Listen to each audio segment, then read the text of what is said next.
Hello, everyone, and welcome to the masterclass we have today, Unlocking English Fluency for Transformative Techniques for Primary EAL Students and Classroom. Welcome. Thank you so much for joining me this evening. My name is Marc Pietersen, and I'm a Year 6 teacher here in the UAE in Al Ain. I plan science for my Year 6 group, as well as I'm an Associate Vice Principal of Upper Key Stage 2 at a British international school. And I look at enhancing teaching and learning through the use of technology. A little bit more about me. I have my B.Ed degree. I received that from the University of South Africa, which covers grade 4 to 9. And then I taught in South Africa at a government school for 9 years, and then made my way here to the UAE, which I've been in for the last 8 years. I've taught English as well as business studies at a government school for 2 years. And then I've been at my British international school for the last 6 years. So I've taught all primary school subjects, been involved in everything through there. I also was head of swimming and hockey when I was in South Africa at my school there. And I have pretty much just enjoyed teaching. I've created and presented a panel discussion about a month ago on innovating English learning in primary schools through technology, inclusion, physical education, and beyond. And a little bit more about me. I enjoy music. I play instruments, enjoy golf, traveling, having family time, being outside. I enjoy being active and creative. Love using technology or looking at ways in which technology could enhance and better things in the classroom, and looking at that, as well as I have a blog, whenever I can try get onto creating content, I try doing so.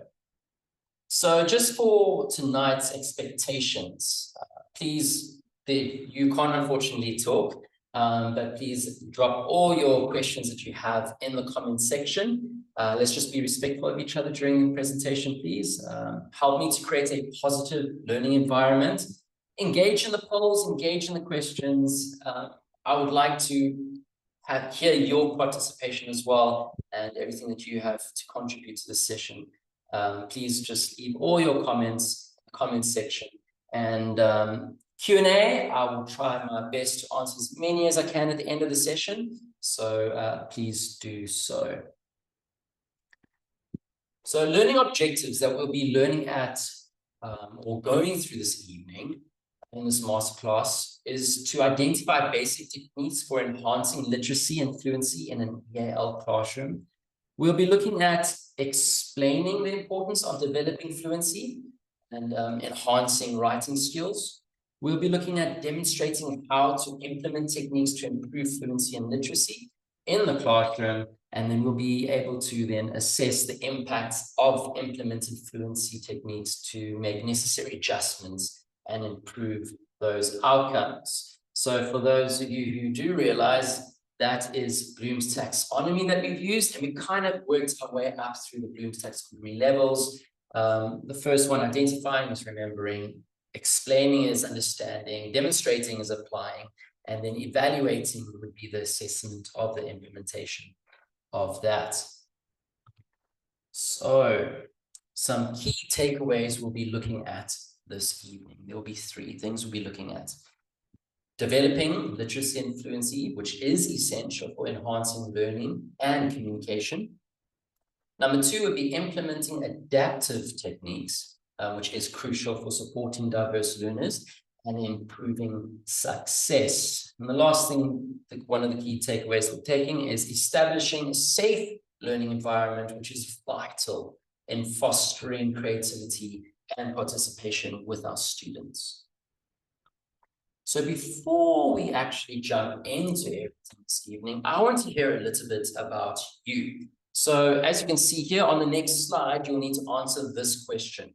In one word, what is the biggest challenge you think EAL students face when learning English? Okay, so what is the one word What is the biggest challenge? So in one word, what is the biggest challenge EAL students face when learning English? Okay, so on the next slide, there is a QR code. You can scan the QR code over here. The QR code will also be dropped into the chat. So those who cannot scan will be able to answer that. We'll give this about 2 minutes. You can all just go ahead and add that information in there.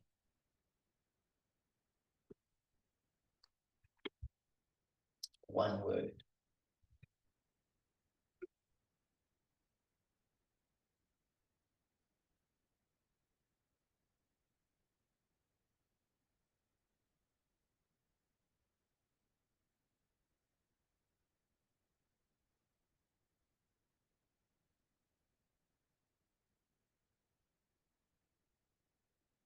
Yeah, I see some people have dropped into the chat side or the chat as well. So I can see communication, understanding the language, understanding.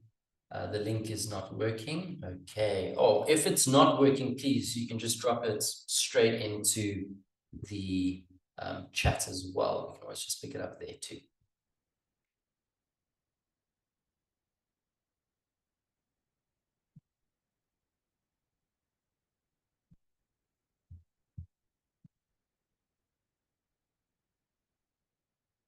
Let's try see now. I've opened that, so hopefully that would work.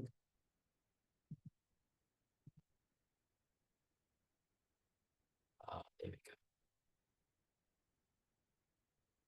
go. There we go. We can see people adding now.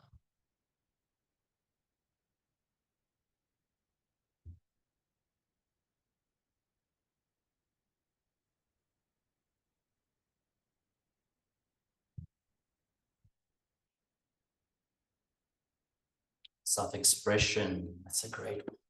Challenge self-expression. Expressing learning. Phonics. Okay. Connectedness. Connecting with other students. Communication.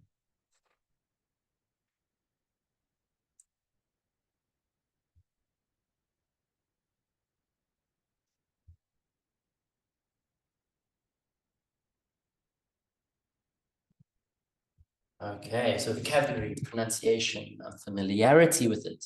Okay, the environment, social. Okay, social interactions could also be a challenge as well.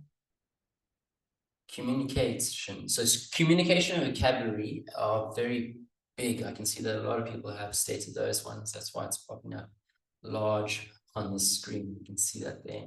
Environment is a big one. Safe, happy learning environment. I like that. It is true. Okay, just 30 more seconds. You can add more than one if you're wanting to, if you think of another one, or just add to the screen what you can see there already, if you agree with that.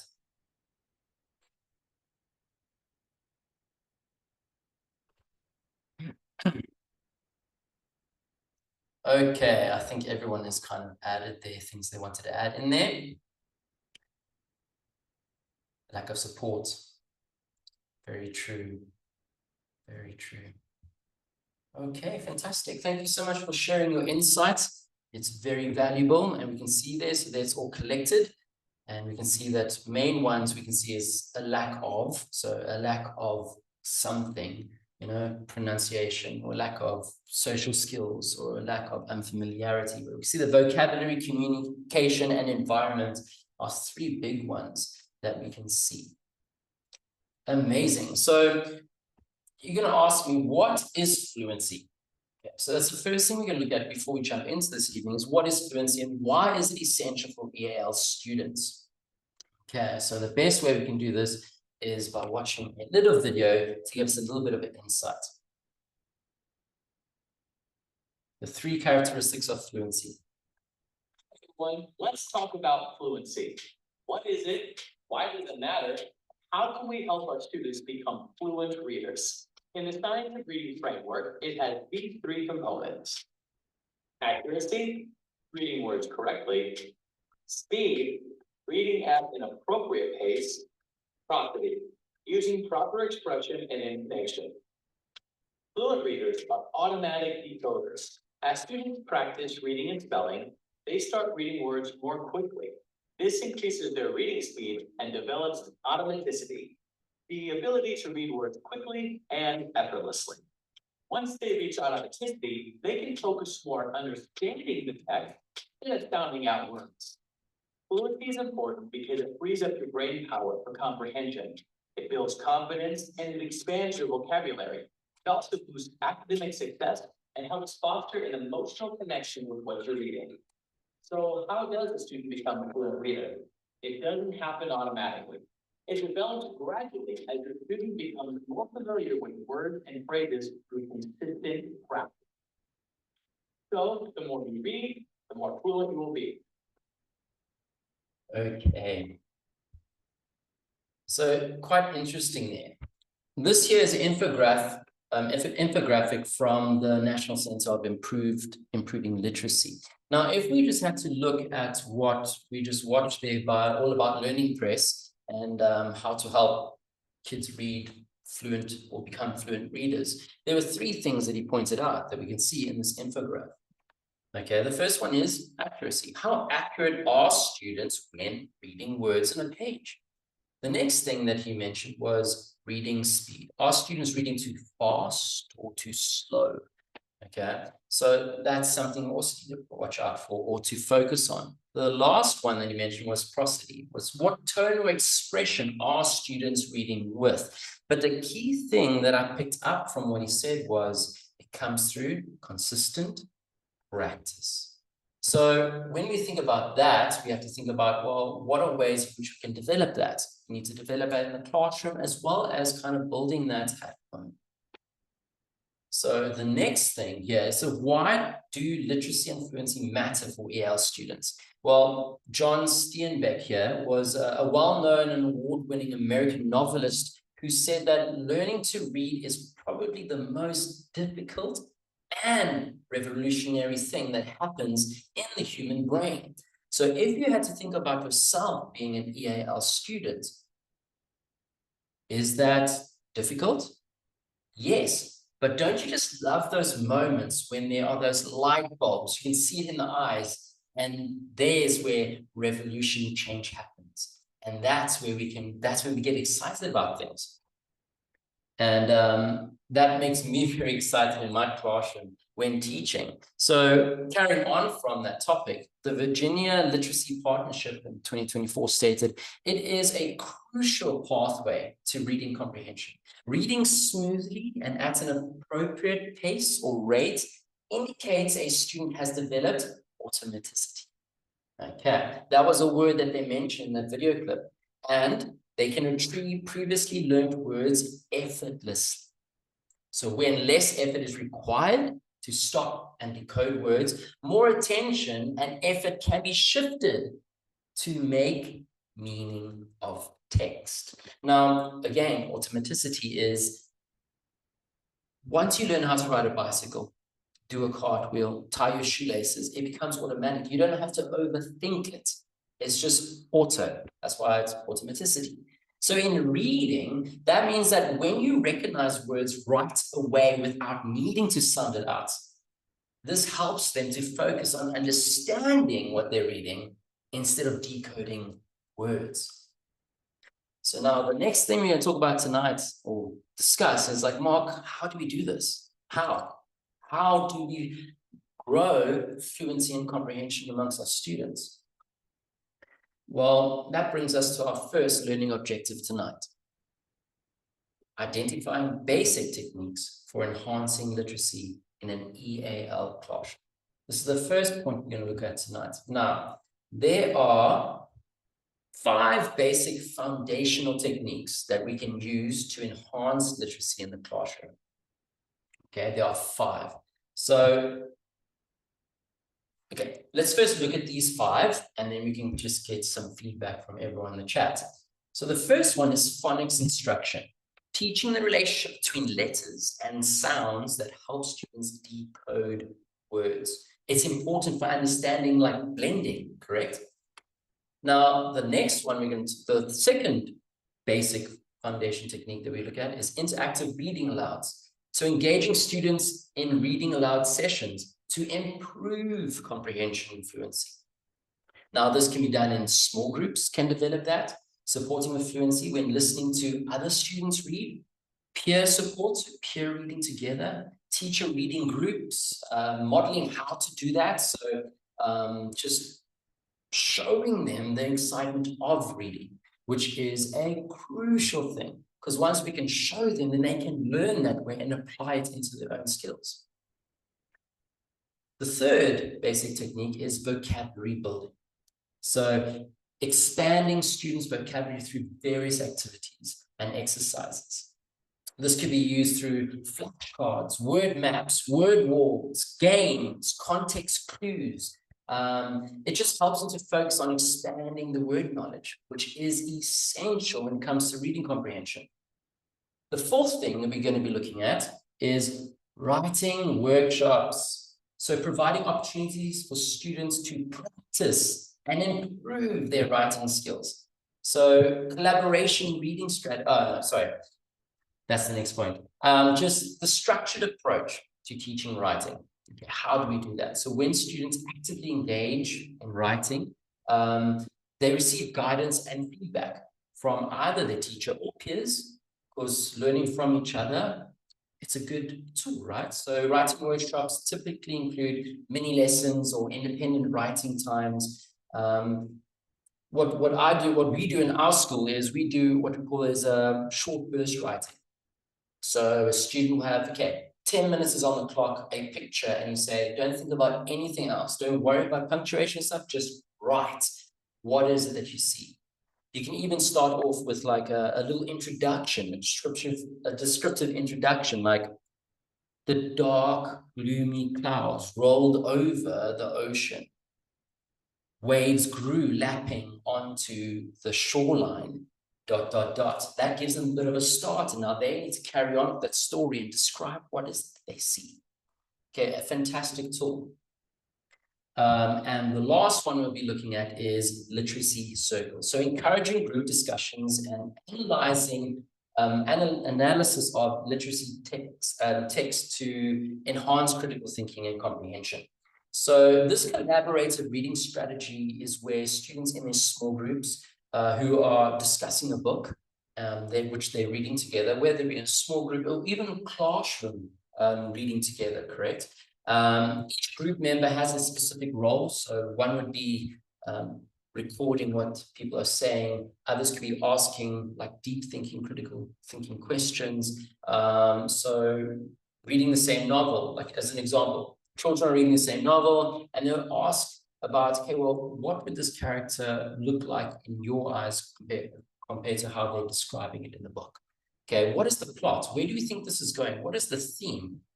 With one student summarizing while others are writing down and actually just discussing these points. This all builds comprehension, all builds fluency, as well as engagement. So, out of the 5 concepts that we have mentioned right now, okay, how can we rank them? So what I would like for you to do, we have phonics instruction. Sorry, it just went off my screen.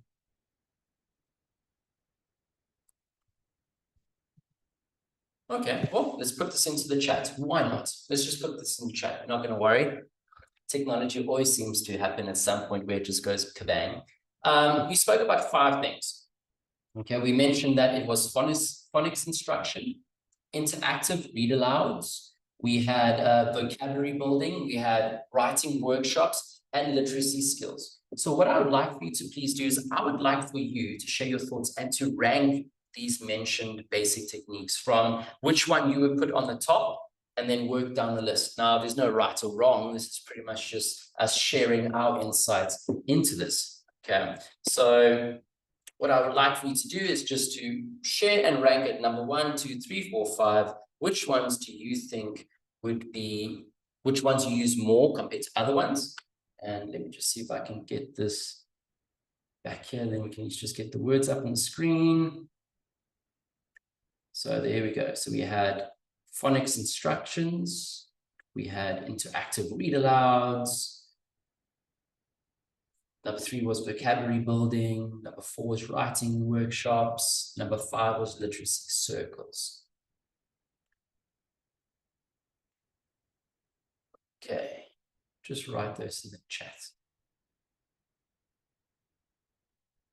Okay, I can see that people are using the, okay, the link was put in the chat, so I can see that some people have had access to that, so I can just share the screen, so that's not a problem. Let me just have a look here quickly, see what people are saying in the chat. Okay. Okay, so Hiba, you said you normally start with interactive vocabulary. Okay, that's a good one. Interactive vocabulary, discussing those points.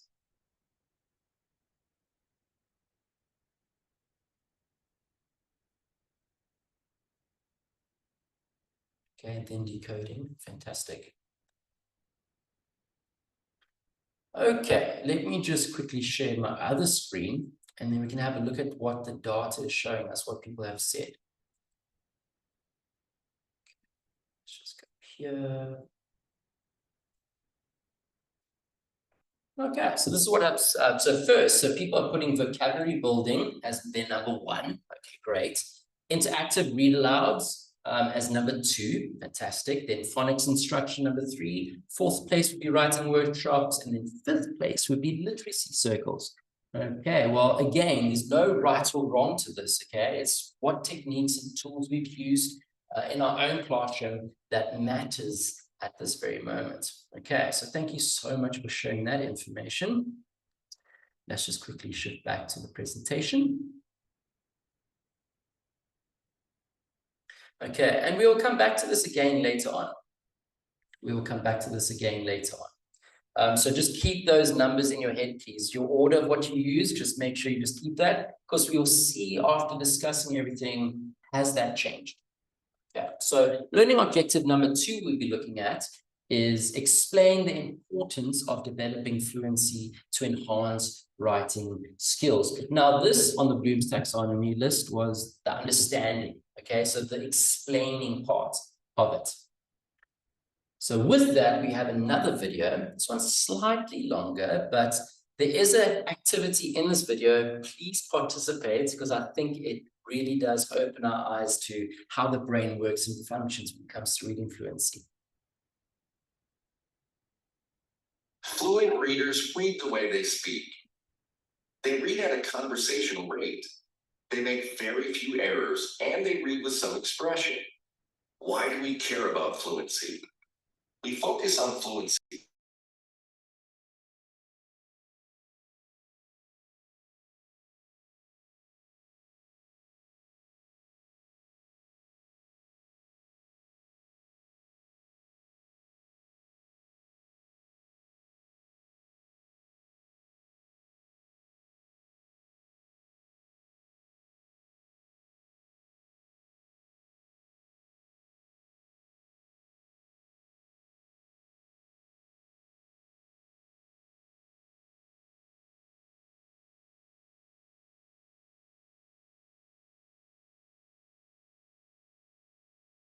was actually the strongest predictor of students' overall reading. This study indicated that several measures, including oral recall, filling in the blank, and answering questions, were very good predictors of how a student will do on a standardized comprehension test. But the best predictor of how a student would score on a standardized comprehension test was oral reading fluency. For the students in this study, the correlation was an exceptionally high 0.91. This study wouldn't be that significant if it were only one study, but this is just one study of a body of research that's at least 25 years old, with many, many, many studies that continue to show that these 60-second measures are accurate and powerful predictors of students' reading power. Why is fluency so highly correlated with comprehension? Research has suggested that the working memory of the brain can only process so much information at a given time.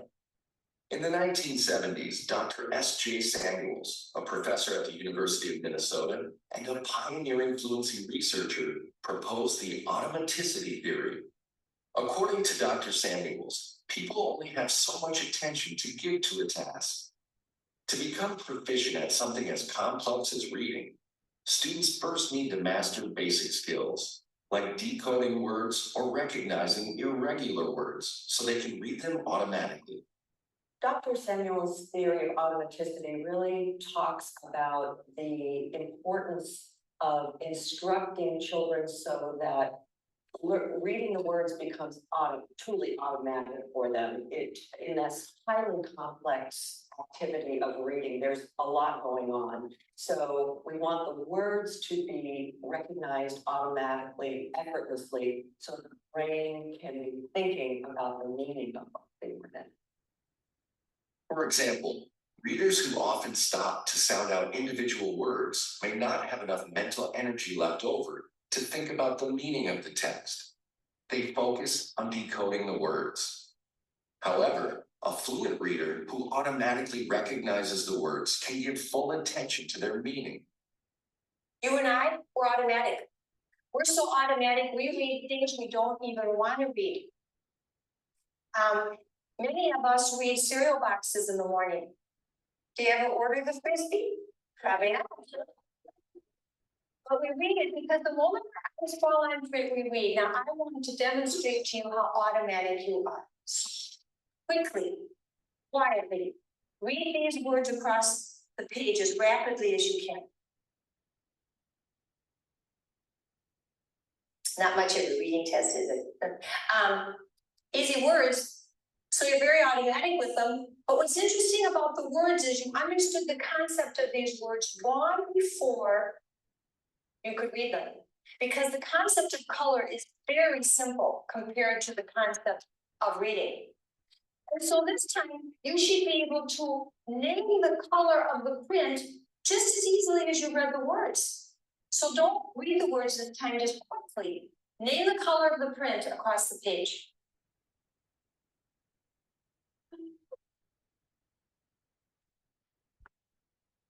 Anyone struggling a little? What's the struggle?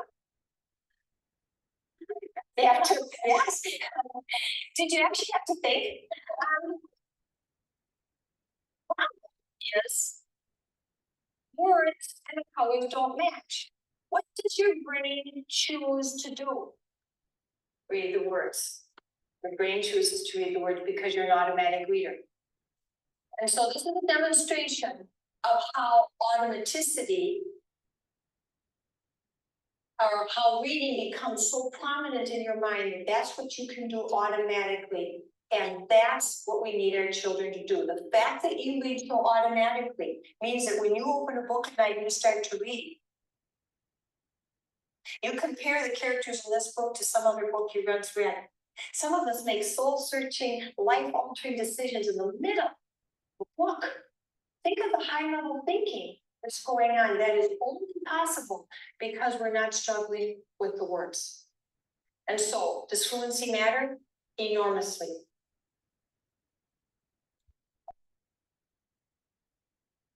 Okay, sorry about that. Humblest apologies for muting my mic. Didn't want to make noise while I was drinking my water and didn't realize that the volume wasn't working, so I'm very sorry about that. But wasn't that important, the end part of that video clip that we just watched? So as noted by Reading Naturally video, which was published in 2001, fluency is crucial in developing writing skills. So mastering basic words, which is automaticity, supports with reading fluency, which then supports with better understanding. So making connections between different books, I mean, that's building your inference skills, right? So what was the character in this book? What is the character in that book? And how often is it that we actually always ask our students, where have we heard a story like this before? Unless our students are reading and we're developing the fluency and comprehension, they can't make those connections. So the better a student can read, the more time they have to focus on what they are reading and linking it to their writing. So it builds and grows the imagination, it unlocks their writing ability. So the importance of developing fluency to enhance writing skills. Graham, Harris, and Santiago highlighted that developing fluency is crucial in writing. Okay, it enables students to write more effectively and efficiently. Research indicates that handwriting fluency accounts for a statistic of 7.4% of the variance in writing quality of a primary grade student. 7.4%. Furthermore, studies found that strong positive correlation between reading and fluency and writing fluency suggests that improvements in one area can impact or have a positive impact in another, which is understanding the importance of why. I think that is really, really crucial here, and developing that within our students, because if we develop that, we are creating a safer environment for them to explore and to venture out of the comfort zones. So the third learning objective we'll be looking at tonight is demonstrating how to implement techniques that improve fluency and literacy. This is the applying stage of the Bloom's taxonomy. Okay, so if we're going to be demonstrating these things, we're going to be looking at basically online versus offline. Okay, so we're going to take those 5 basic techniques we discussed earlier: phonics instruction, interactive read alouds, vocabulary building, writing workshops, and literacy circles.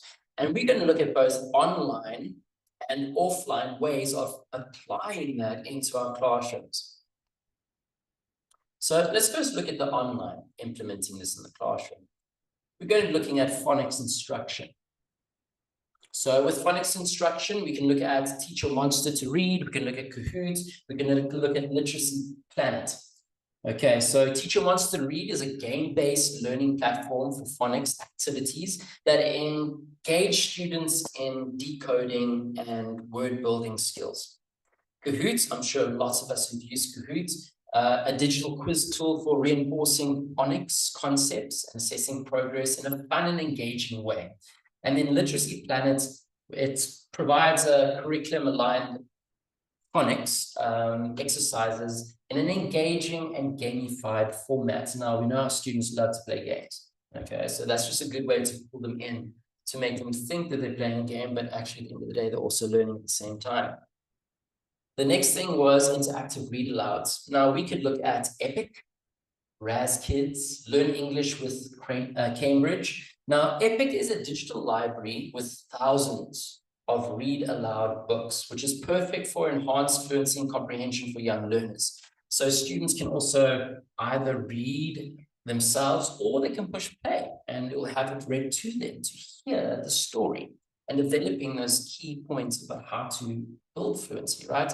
Raz Kids offers interactive read aloud opportunities and comprehension questions tailored to a student's level. So I don't know if you've heard of like Read Theory. That's another kind of American-based platform where you can, you'll do a reading baseline assessment, and then based on your Linux and all those things, it will set you on a reading trajectory. And then as you read and answer questions, so does the AI adjust and change the level, and then develops confidence and builds understanding through that. Learning Cambridge provides structured interactive read aloud activities as well, suitable for building fluency in EL students. The next one we're looking at is vocabulary building. So we can do this through Word Wall, Quizlet, or Lingro. Now, Word Wall is a highly interactive platform for creating vocabulary games like matching, quizzes, and word sentences. Quizlet, I love Quizlet. I use it with my students, a flashcard-based tool for practicing and expanding vocabulary. With features like games and tests. The nice thing about it also reads it to them. So what I would normally do is try it out with my spelling words. So students learning spelling words, you just create some cards and then you add definitions to it and they'll read it aloud to them, right? So they'll tell them how to say it and just support them when they're at home, which is crucial, especially for EAL students. So Lingro is just transformative. It can transform any website into a clickable dictionary. They're helping students to learn new words in context. So if they had like something on their screen, then literally they could just open Lingro and then be able to click on words and it will literally tell them what the word is and just explain that to them. The fourth thing would be writing workshops. We could look at Storybird, Adobe Spark Video, and Literacy Planet. So Storyboard, now this is amazing. Can you imagine having a project that you would start either every term or over the year?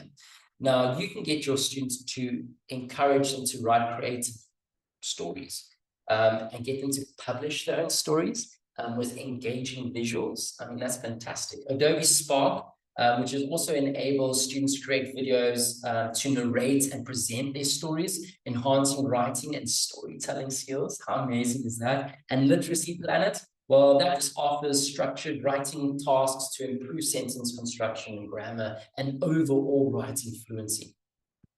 The last section that we're looking on for online learning would be literacy circles. So we could do this through Padlet, Kahoot, Literacy Planet. Now, I also love Padlet. It's fantastic for collaboration. I generally just get my students to, each group will have a different part they'll be doing. They'll add the information onto Padlet, and then what they'll do is they'll come and present it to the rest of the class, kind of like teach each other the concepts, what they've just had to look at and discover. So Padlet's a collaborative tool where students can discuss and share their thoughts and ideas. You can use it across most of any platforms. I use it mainly in science and sometimes in English. Kahoot, we know Kahoot, fantastic quizzes, group discussions, analysis, gamification, getting them involved and excited. And then Literacy Planet, in this way of literacy circles, will just provide group discussions and centered around literacy text, fostering comprehension as well as critical thinking skills. It's fantastic. So we know not everyone has access to devices or online all the time. Sometimes we don't have the accessibility for that. So we have to look at the same basic techniques on an offline platform, which can also support teachers and students who don't have access freely. So let's look at phonics.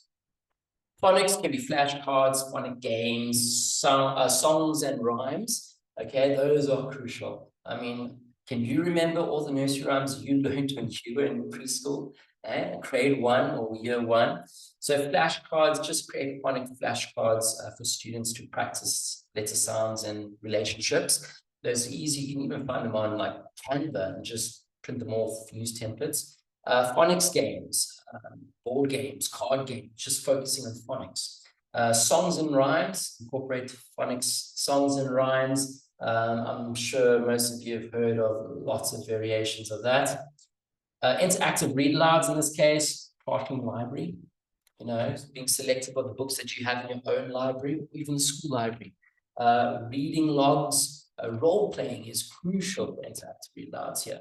So classroom library providing a variety of books for read aloud sessions that you can read with your students or students can read with students. Reading logs, have students keep a log of the read aloud sessions. That's also something that we incorporated in my year group is a reading log.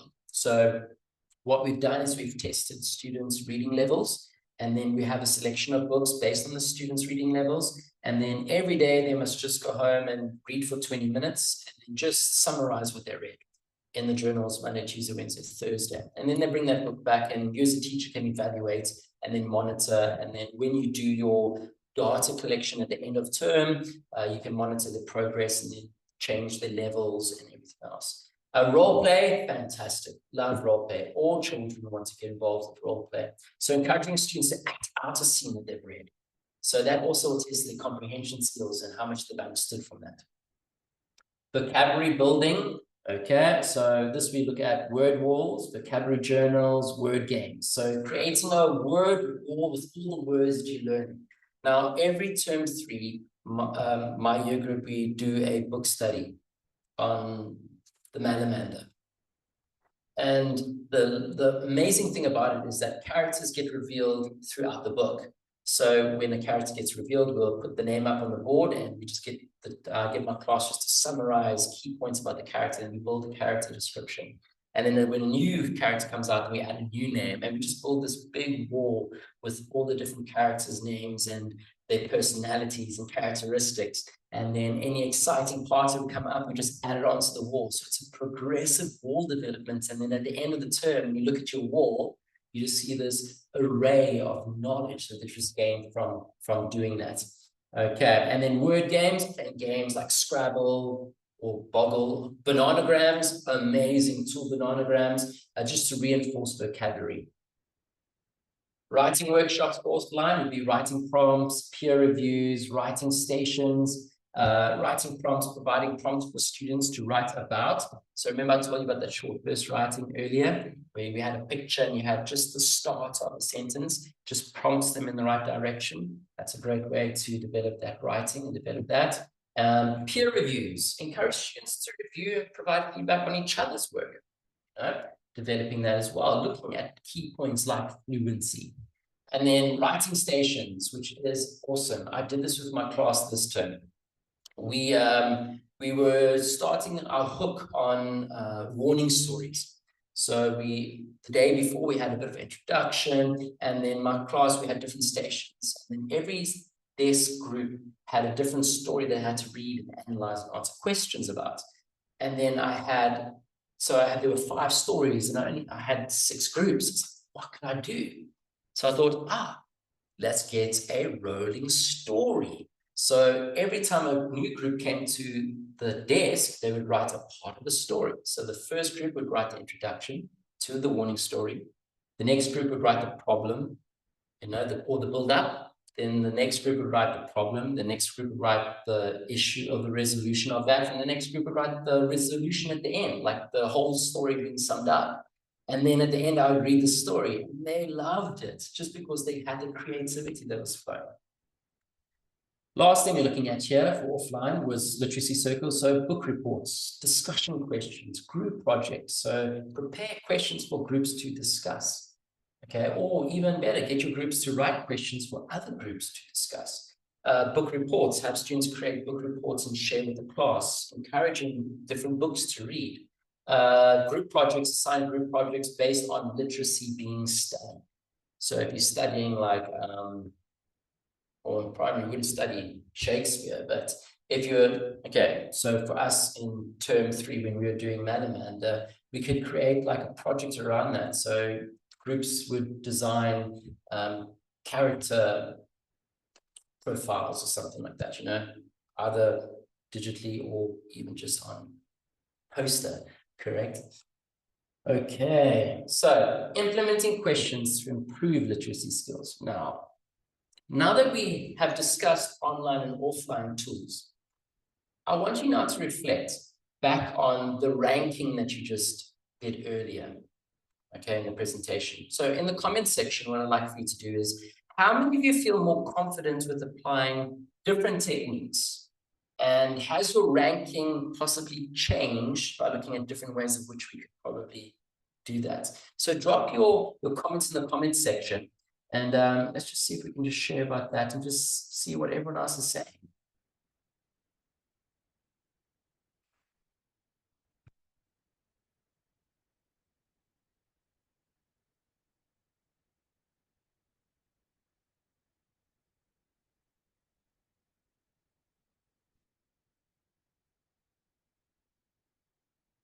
Well, everyone's just typing up in the comments section about their ranking and everything else.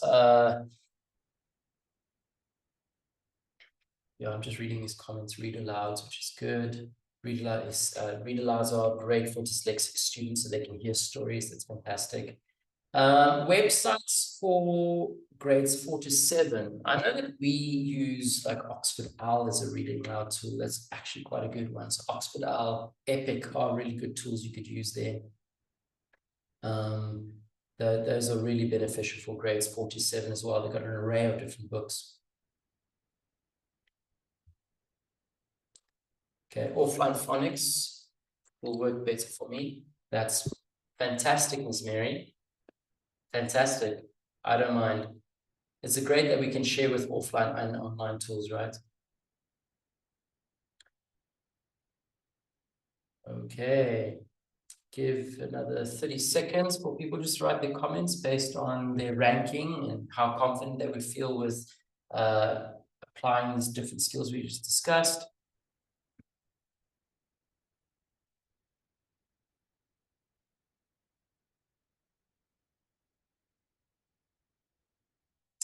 Okay. So the last learning objective we'll be looking at tonight would be to assess, okay, the impact of fluent techniques to improve learning. So this is our evaluative scale of our Bloom's taxonomy. Is we evaluate the different techniques because some techniques might not work for all. It all depends on your situation that you find yourself in. So with that in mind, okay, we're going to be the impact of fluency techniques to improve outcomes. We're looking at online versus offline techniques. Now, neither strategy is inherently better or more effective than the other, okay? It depends on your specific goals, your learning profiles, and your instructional context. So each has its unique strengths and weaknesses that makes them suitable for a particular situation that you're in, okay? In my opinion, and in a lot of opinion that I've been reading up on, but in the research I've been reading up on, they say that a blended approach is always the best approach because you're not relying more on one compared to another. Okay, not everyone has easy access to digital. I get that. We have the same thing as well. It can be very limited with numbers. So we need to look at ways which we can incorporate those into our lessons. So the first thing we'll be looking at over here is number one would be evaluate the effectiveness of the technique. So using both quantitative and qualitative methods to evaluate success for online and offline techniques. Okay, so evaluative effectiveness would be basically just looking at measuring the outcomes of it, right? Quantitative would be your tests and quizzes. Qualitative would be your observations, student feedbacks, their journaling would be good ones. Focusing on the following for engagement. That is crucial. If your students aren't engaging with it, it's not having an impact. If it's not having an impact, it's not developing and growing. So are students motivated and actively participating in that? The next thing here is skill development. Are students showing improvements in their phonics, vocabulary, fluency, and writing skills? Okay, so a good one, okay, well, let's look at this one, comprehension. So are students able to use the learning skills in context? Okay, there's no point just teaching them to do something they can't use it, right? So tracking students' progress, you can do through like Read Monster, teach your monster to read. Okay, by analyzing the games, or Kahoots is even a good way to do that. So assessing the vocabulary can be used like Quizlet. Testing features can be used in there, or the word wall quizzes, okay, is another one you can do there. Comprehension stuff, so observing students' interactions and fluency improvements during classroom read alouds, okay, instead of using Epic, because you can't really assess with maybe using Epic, but when they're reading classroom-wise, that's a good way to do it. Something that I apply in my classroom is I get my students to send me audio or videos of them reading every week for three minutes, you know, and then I can just also guide and assess them and support them in that way as well. I tend to do that also because I know it's also very limited in the classroom. So I tend to set it as homework task. The thing that's nice about that is from the comfort of their homes, and they feel like they're in a safer environment, they're feeling comfortable, no one else is listening to them, and that just also just engages them in that activity. Okay, so that's just also a nice way of doing that. The next one, number 2, is comparing online and offline, okay, approaches. So how do they differ, and could they be used together, possibly? Well, it's active read alouds over here. So we have Epic, which has a wide range. We discussed this earlier, a wide range of books, but may limit face-to-face discussions, right? Offline read alouds encourages peer discussions and feedback and possibly role play, but with that, it also requires significant teacher preparation. So we need to kind of figure out how we can include those things, kind of combining that. So a good combination there could be like using RAS Kids for independent tasks. Okay, and then maybe applying role play activities to strengthen vocabulary fluency. Okay, so that's a good way. You can also assign students the same book. So you can set students off, okay, on RAS Kids, you group, this group over here, you guys are going to read this book. Okay, you are all going to role play what you've just read to kind of show the class. Great way to do that. So vocabulary building, another one here. So Lingro enables personalized contextual vocabulary learning, but relies on devices and internet. So that also can be off-putting at times. Offline tools like word walls provides a tangible reference for easy access, but it's less interactive. So a good one there that we could include, combining them together, could be using the word wall online, okay, and creating a vocabulary game based on the classroom's word wall, right? So if you're building your word wall in the classroom, then you take word wall online, you create it into a game activity, you're incorporating both together. And then that's also something that they also can do at home, which is just developing that independence as well. So the third thing we're looking at is addressing strengths and weaknesses. Of course, with everything, there are strengths and there are weaknesses. So online tools, strengths, adaptive learning, instant feedback, useful for EL students for visual examples. Weakness on that side, it can isolate students from collaboration. You know, over-reliance can lead to limited creativity because everything's like, oh no, just do it online, it'll read it to me. We need to also remember about developing in that independence, right? To make them feel safe and feel confident that they can do it themselves, regardless of the environment where they find themselves at the moment. Offline tool strengths, encouraging group discussions and face-to-face interactions, allows hands-on, personalized experience, which is fantastic. Weaknesses, again, time-intensive for teachers to prepare. Okay, limited personalized feedback. Okay, because if you have a class of 30, now you're having to apply all the feedback to the 30, it does take time. So we tend to kind of look at maybe how we can do that, fast track it in order to get through everyone at times. You know? So we just need to figure out ways in which we could kind of just make that a better way of implementing that in the classroom. So the fourth thing we'll be discussing is continuous monitoring and feedback. Okay, looking at the data. So whether it is that you have an online tracker, whether it is that you use your observations in the classroom, these are things that are important. So online reports, which progress tracker, so things like RAS Kids, Teacher Wants to Read, Epic, Oxford Owl, all of those are things that we can use as data to track progress. Now, teacher observations, noting progress and improvements during class time or even through homework is a fantastic tool. Now, a lot of my colleagues will tell you I've got spreadsheets coming out of all of my ears just because I keep all tracking the data, because I think it's very crucial that we can monitor that in order to make progress and give instruction as to how they can get better at that. Student feedback using surveys or informative discussions. We shouldn't be scared to talk to our students. Like, how did you find the lesson today? Or how did you find that book? What can you tell me about that? So a good combination of this, okay, because everything comes down to how your specific goals, comes down to your learner profiles, as well as instructional context.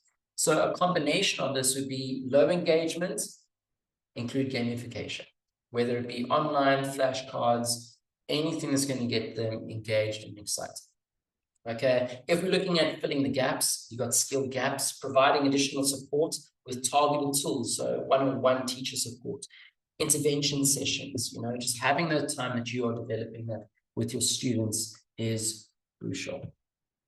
So just some encouragements that we're going to go off with today. So creating a safe, engaging, free learning environment to encourage creativity, independence, and growth through improving skills wherever the students feel empowered and driving towards the success in achieving their goals that they set for themselves, and Fluency will support them with getting there. So just doing those things, just the encouragement, this is okay, it's a safe place, this is where we're meant to make mistakes. We develop this, we grow this, and this is where your feedback is crucial. So we have two, if I can say, heroes, right, of who are fighting for literacy or literacy in education. So literacy is the bridge from misery to hope. That was Kofi Annan. And then we have, once you learn to read, you'll be forever free. And that was Frederick Douglass. Okay, so developing that confidence, supporting children where we can and how we can is crucial. So This is going to be an assessment learning activity over here, AFL. What can we remember?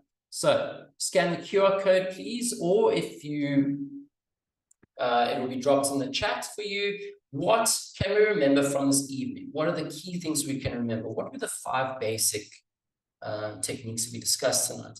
What was the most impactful thing you can remember that you're going to go away with from this evening? I would like you just to add that all to this Mentimeter, and let's just reflect on what we discussed here this evening. I'm going to give you a few minutes or maybe a minute for that, and then we can just look at maybe some Q&As.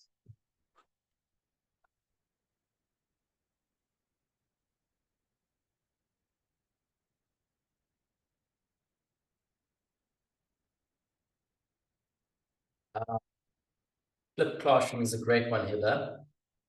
Definitely a great one.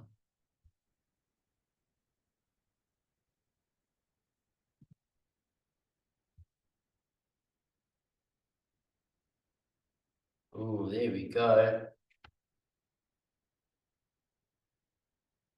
Online resources, offline strategies, 5 techniques. Fantastic. Can anyone mention the 5 different techniques we discussed? The basic techniques? Bonus points for people that can mention basic techniques.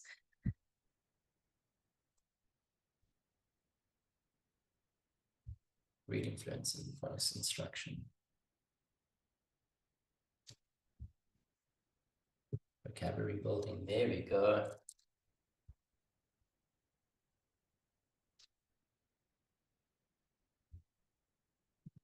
Just gonna give you another 30 seconds with that.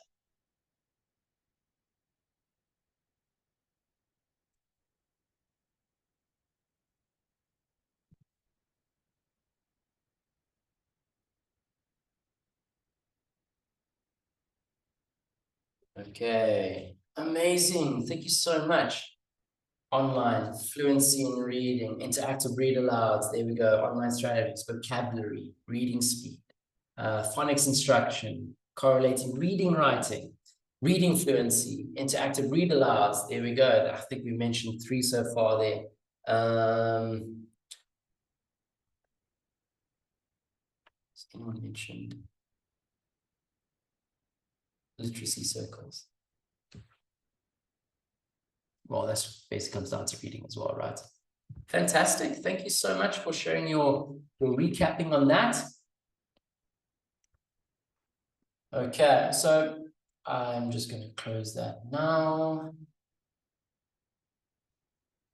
So with that, there are some frequent answers or questions that always come up with these type of things. So here are 4 of your main ones that come up. Can phonics instruction help EL students to improve their reading skills? Yes, it can. Okay. Number 2, is rote memorization the most effective way to enhance reading literacy for EL students? No, it's not. Developing skills to get into, develop long-term memory, linking it to real life application, that's the best way. And then just with that constant practice, automaticity is then developed with that, especially when it comes to literacy development and fluency. Is vocabulary building important for enhancing writing skills for EL students? Yes, it's crucial because then they can use it in their own work with understanding. Do EL students generally improve their literacy skills without any additional support or resources? The answer is no. We have to support. We have to be that gap between the unknown and where we want them to go. So that is crucially important when it comes to that. So let's just recap. So after attending this masterclass, learners will be able to identify basic techniques for enhancing, which we've done. Literacy and fluency for AL students, that's the remembering stage, identifying that. The next one was understanding, to explain the importance of developing fluency to enhance writing skills, was number 2. Number 3 was applying with this to demonstrate the implement techniques to improve fluency and literacy in the classroom setting. And the last one was evaluating. So to assess the impact of implemented fluency techniques and make necessary adjustments. That is also really important. If something's not working, change it. What is it that your students need to develop it? Okay, so that constant observation, constant feedback and engagement will develop that and move that on. So recapping the takeaways, there were 3 of them. Developing literacy is essential for enhancing learning and communication. So developing that with our students. Number 2 was implemented adaptive techniques is crucial for supporting diverse learners and improving success. If they feel they're achieving and succeeding, they will carry on applying, which is very important. The last one was establishing a safe environment is vital for fostering creativity and participation. If a student is feeling safe, they'll feel engaged and they will be learning. So it's vital that we create that environment in the classroom where we can make those mistakes in order to develop and grow and move forward within the way that we do things. So just some of the work sites, all the references from this evening that I did my research on. And now, so please follow ITU on Instagram, okay, university, so International Teachers University, amazing resources as well, very supportive, amazing program, and really constantly updating with different things, strategies, skills, applications that we can apply in our classrooms that are practical, okay, and effective. So please follow on Instagram. And with that, let's have a look at some Q&As. I have a few minutes for this. So any questions, please feel free just to jot them down. I'll try to answer them as much as I can.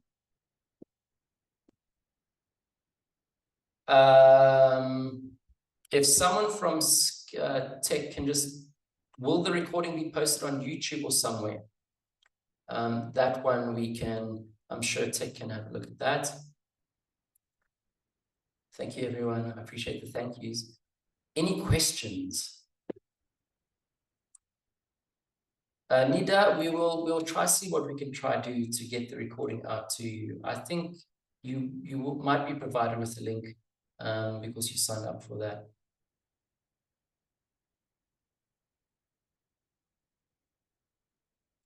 Hiba, that's a good one. Weakness in one area can lead to weaknesses in all other areas. That is true. Okay. There we go. The recording has been put on the chat. So please click on that recording link and you can access the recording to this as well. No questions? Well, hopefully then I answered everything in the presentation. Okay. My question is so, okay, Hiba, please ask your question.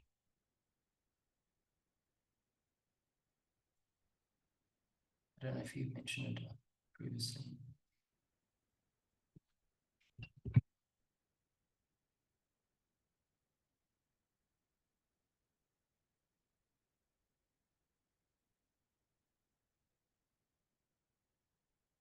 Thank you so much.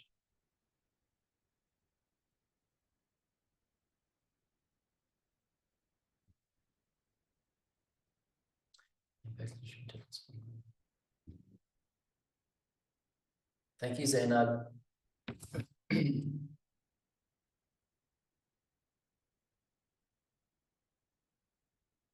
Thank you, Rachel. How can we apply all of what I've mentioned when teaching boys? Okay. So, boys are naturally more engaged with active participation. So anything that is a form of a game, so Kahoots could work, even if you did flashcards.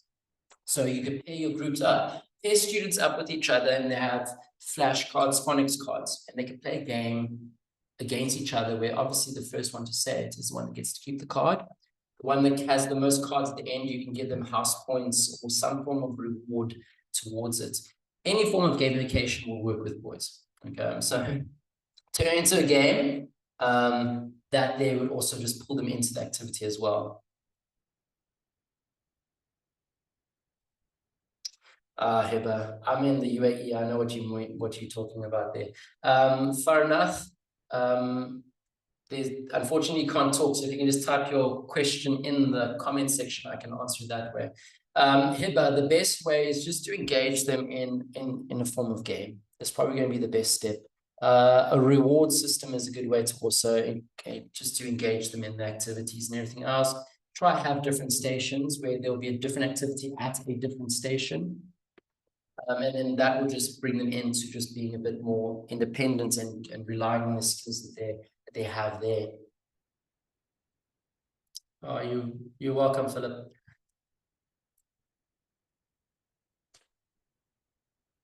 Okay, I think that is the time. Shahinas. So I hope I said that right. Thank you so much. Thank you, thank you, thank you. Okay, so everyone, thank you so much for joining the session. I hope you found it insightful.